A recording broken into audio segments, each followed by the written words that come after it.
Are you ready? Yeah. Let's go. Always. Hi, my name is Chris Funk, and with me is Celisse. Thank you for making time to do this. Yes, of course. And welcome to Newport. Yeah. Your set yesterday blew my mind. It was amazing. Is this your you. first time here? Yes, it's my first time. But I'm a longtime fan, first-time caller. Awesome. What did you know about Newport before coming here, or did you have any recollection or any idea of what you might be stepping into? Yes. When I got booked for this festival, I asked to be connected to the archivist, Billy, and I said, is there any kind of like working document that shows everyone that's played here between folk and jazz? And he sent me this, the list is, you think you know, but you don't. It's astounding. You're like, oh, there's literally not a person that hasn't played this. Sure. It's the festival. So Yeah, I knew a lot. I felt like I knew a lot, but then once I saw that document too, it was like, oh my God, Lightning Hopkins. And we know the Staple Sisters. I didn't realize the Sister Rosetta Tharpe played her twice in 64 and 67. And wow. this is incredible legacy to be a part of now. Yeah, absolutely. So you're a guitarist, you're a singer. Growing up, did you have formal education, or not formal education, rather formal training for music, or an educator that inspired you? What was your path So I come to from get a here? big educational background. Both of my parents are music teachers. Okay. My dad has a double undergrad in piano performance, vocal performance, master's in choral conducting.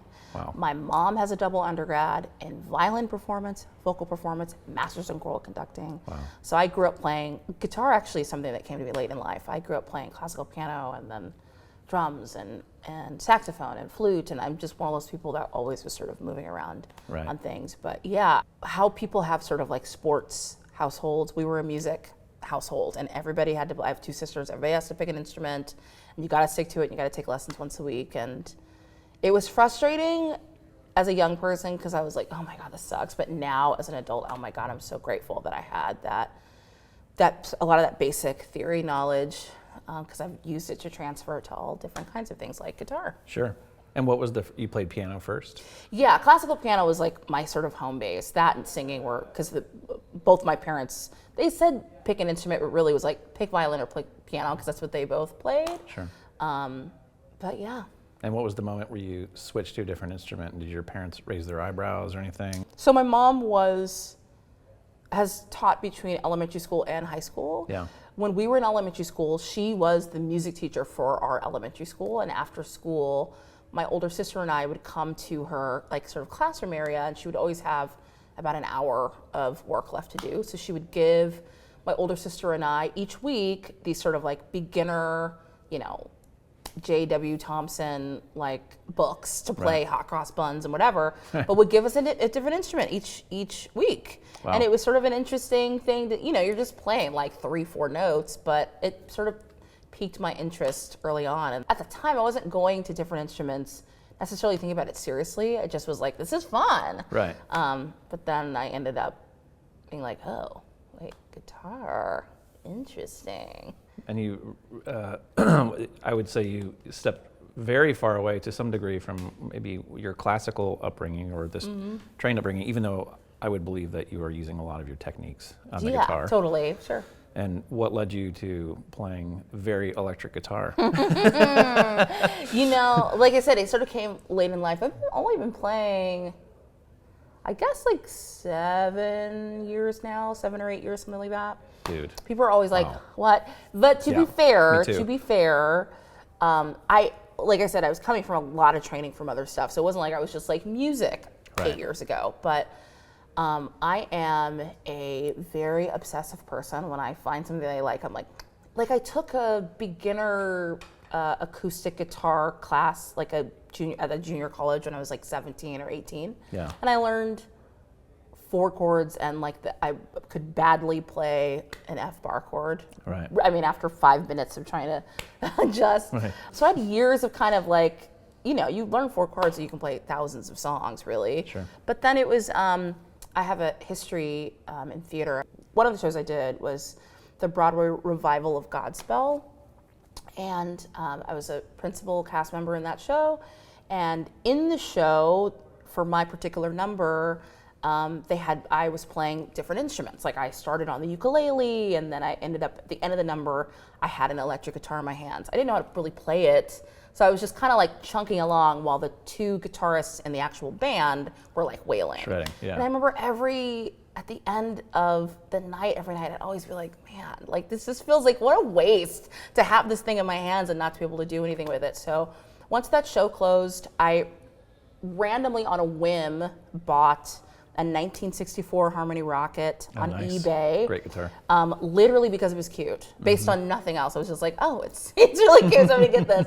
And I got it, and then I was like, well, what if I just learn how to play the 12-bar blues? Yeah. So I looked up like some YouTube that taught me how to go zoom, zoom, zoom, zoom, zoom, zoom, zoom. Yeah. Then I was like, okay, well now I know how to do that. Like, what if I just learn like one little lick? Da, da, da, da, zoom, zoom, zoom, zoom, zoom.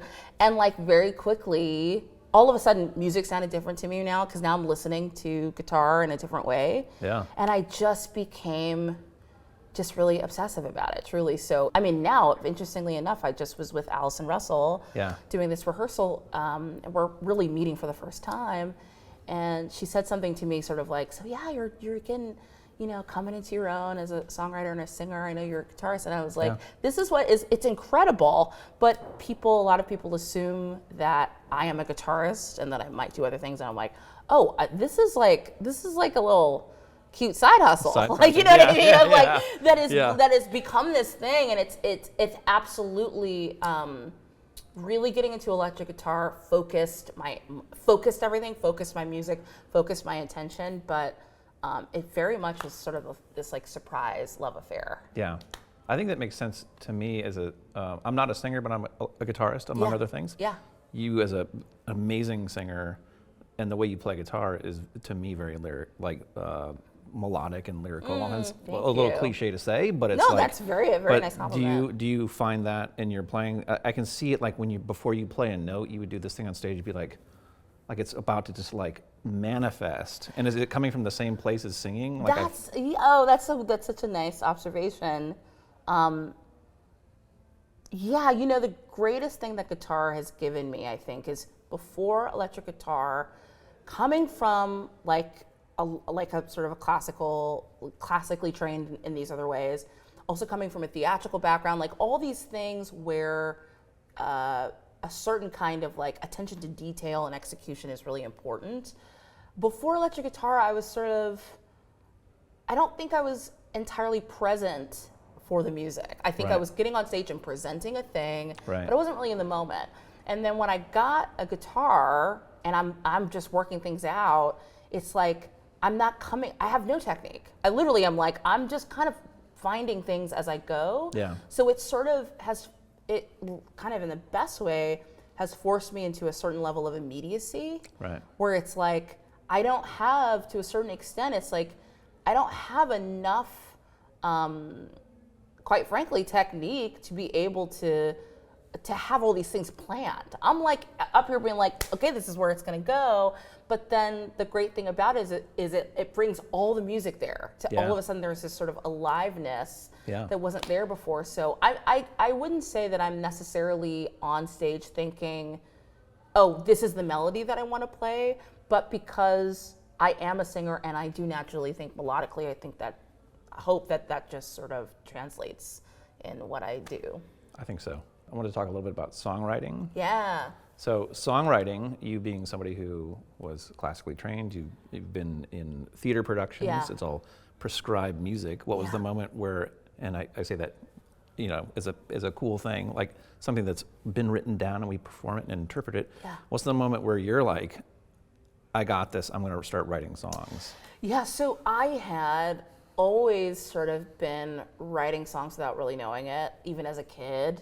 I remember my elementary school had some kind of, or maybe it was the district-wide, they had some kind of like, it wasn't like a songwriting contest, but it was like some sort of like arts contest, and there was different categories, and one was songwriting, and I like composed a weird thing on like alto sax that was not good. I was like 11, right.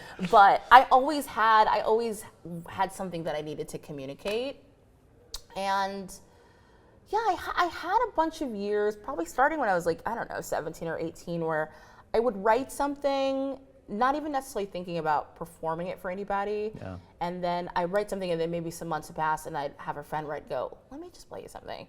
He'd be like, well, what is it? Well, I don't know. It's just like, just listen. Yeah. But it took a dear friend and great singer-songwriter, this guy named Matt Albert, me playing a song for him, probably when I was around 18 or 19.